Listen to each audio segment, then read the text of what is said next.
আমার আনিস আলমগীর, আজকে আনিস আলমগীরের নামটা যেহেতু আপনি বলেছেন কিনা জানি না, 2 বছর আগে আনিস আলমগীর ওখানে আমি একটা কমেন্ট করলাম, ওনাকে শাহবাগ লেখা, যে আপনি তো এই শাহবাগী ঘরানার এইটা, সে উঠে আমার রিপ্লাই দিন, হ্যাঁ আমি গর্বিত শাহবাগী, আমার কাছে এখন স্ক্রিনশট আছে।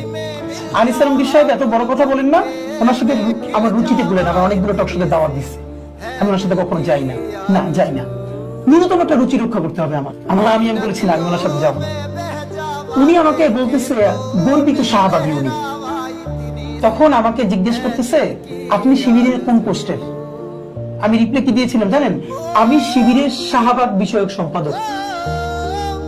কারণ শিবিরের যখন কেউ বলতে পারে না এই শাহবাগ নিয়ে কথা, বাংলাদেশে যদি শাহবাগকে কেউ রিব্র্যান্ডিং করে, এটা আমরা করেছি।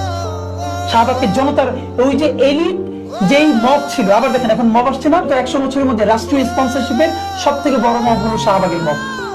পুরো বিচার ব্যবস্থা ভেঙে দিয়ে মানুষের দেওয়া হয়েছে।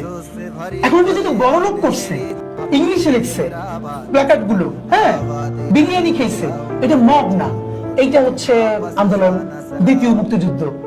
আর দাবি আদায়ে জুলাইয়ের আহতরা যদি কেউ দাঁড়াই যাচ্ছে কোথাও, এটাকে আমি সমর্থন করি না, কিন্তু আমরা কিন্তু কেওয়াসের মধ্যে দিয়ে যাচ্ছি। দেশ ভাঙে চলে যাওয়ার কথা ছিল, সেইটা যায় না আল্লাহর রহমত, সেইটা কিন্তু প্রচুর মব। এগুলো আমাদের এখানকার নেই। তো এই জন্য হলো আমরা একটা স্বতন্ত্র রাজনীতি নির্মাণ করেছি আলহামদুলিল্লাহ।